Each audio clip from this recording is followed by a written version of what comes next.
मैं देखूं जिस ओर सखी रे,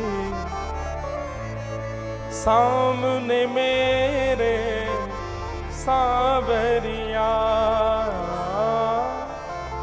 सामने मेरे सांवरिया। मीराबाई जहां देखती हैं वहीं उनको ठाकुर जी दिखते हैं, सब में भगवत दर्शन होता है। यही वेणु गीत का प्रथम श्लोक कह रहा है। गोपियां कह रही हैं अक्षण वताम फलमिदम न परम विदाम। इन आंखों से श्याम सुंदर को देखने के अलावा कोई और देखने का धर्म ही नहीं है। सूरदास जी से कोई कहता कि सूरदास जी, ठाकुर जी ने बहुत बुरा किया आपके साथ। सूरदास जी कहते क्यों? बोले आपको नेत्र ही नहीं दिए। आप उनका इतना यश गाते हो, इतना गुणानुवाद गाते हो, आप दिन रात ठाकुर जी के चिंतन में पद बनाते रहते हो, आप ठाकुर जी का इतना यश गाते हो, ठाकुर जी ने देखो कितना बुरा किया आपके साथ, नेत्र ही नहीं दिए आपको। सूरदास जी इतना अच्छा तर्क देते थे नेत्र ना मिलने का। सूरदास जी कहते थे, बोले भैया यदि किसी के पास सामग्री है तो मतलब सामग्री की जिम्मेवारी उसकी है।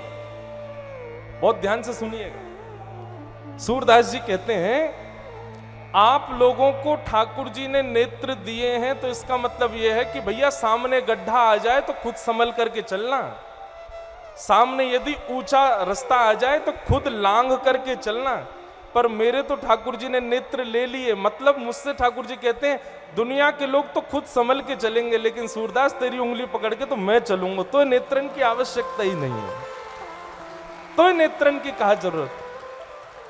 महाराज जी आप भी कहते हैं कथा में, सूरदास जी की भक्ति से प्रसन्न होकर एक दिन ठाकुर जी प्रकट हो गए, और प्रकट होकर के सूरदास जी बोले ये चंदन की सुगंधी आ रही है, ऐसा लग रहा है शीत हवा चल रही है, भैया कौन आयो सामने?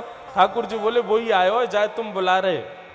सूरदास जी बड़े प्रसन्न हो गए, आंख तो है नहीं, हाथ छूने लगे ठाकुर जी का, पैर छूने लगे, जय हो जय जय, आपने बड़ी कृपा करी, आप पधारे। ठाकुर जी ने सूरदास जी के नेत्रों पर हाथ फेर दिया, बोले सूरदास अब तुम नेत्र खोलो। और जैसे ही नेत्र खोले सूरदास जी ने सांवली सूरत मोहिनी मूरत ललित त्रिभंगी श्री श्याम सुंदर सामने खड़े हैं, दिख रहे हैं सूरदास जी को। सूरदास जी को नेत्र मिल गए, रोए रोए का दर्शन किया सूरदास जी ने, घूम घूम करके ठाकुर जी के एक एक अंग को देखा सूरदास जी ने, और पूरी छवि ठाकुर जी की नेत्रों में बसाने के बाद सूरदास जी चरणों में प्रणाम करके कहते हैं भगवान एक वरदान दे दो। ठाकुर जी बोले दे तो दिया। बोले ये तो आपने दिया, मैंने थोड़ी मांगा था, अब मैं मांगना चाहता हूं, वो वरदान दे दो। ठाकुर जी बोले मांगो क्या चाहिए? बोले नाथ अब मुझे फिर से नेत्रहीन कर दो, मुझे फिर से अंधा कर दो भगवान, आपको देख लिया मैंने, बस आपका रोम रोम, अब मैं इस नेत्र में किसी और को नहीं बैठा सकता भगवान। जिन नैनन में पी बसे दूजा नाही समा, इन नेत्रों में आप बैठ गए हो भगवान, अब मैं किसी और को नहीं देखना चाहता। ऐसे सूरदास, वही बात वेणु गीत में गोपियां कहती हैं, कभी साल बाद, 2 साल बाद, 4 साल बाद, 10 साल बाद, अब तो यहाँ कथाएं होती रहती हैं बागेश्वर धाम में, कभी बालाजी की इच्छा होगी ना 3-4 दिन का महाराज जी केवल वेणु गीत पर सत्र करेंगे। वेणु गीत भागवत का, भागवत में बंधुओं 7 गीत हैं।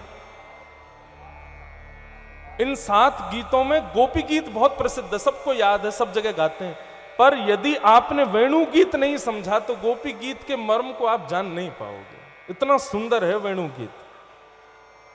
उसका ये प्रथम श्लोक है, अक्षणवताम फलमिदम न परम विदाम। सूरदास जी एक पंक्ति में कहते हैं, हरि दर्शन की प्यासे अखियां, हरि दर्शन की प्यासे। हमारे नेत्र प्यासे रहते हैं, हम इनकी प्यास दूसरी चीज, अब जैसे प्यास लगी हो, पानी पिलाओगे तो ही प्यास बुझेगी। आपको कोई दूध पिला दे, शरबत पिला दे, चाय पिला दे, मट्ठा पिला दे, दही पिला दे, ठीक है काम चल जाएगा, लेकिन प्यास लगे तो पानी की ही इच्छा होती है। ठीक वैसे ही हमारे नेत्र प्यासे रहते हैं, लेकिन हम इनको क्या दिखा देते हैं? समुद्र दिखा लाए, पहाड़ दिखा लाए, मूवी दिखा लाए, पिक्चर दिखा लाए, सिनेमा दिखा लाए, कभी किसी सितारे को दिखा लाए, कभी कुछ दिखा लाए, लेकिन वास्तव में नेत्र प्यासे हैं श्री राघवेंद्र सरकार के दर्शन के। वही जल हैं इन नेत्रों के। जब तक वे नहीं मिलेंगे तब तक नेत्रों को ठौर नहीं मिलेगी, नेत्र परिपूर्ण रूपेण आनंदित नहीं होंगे।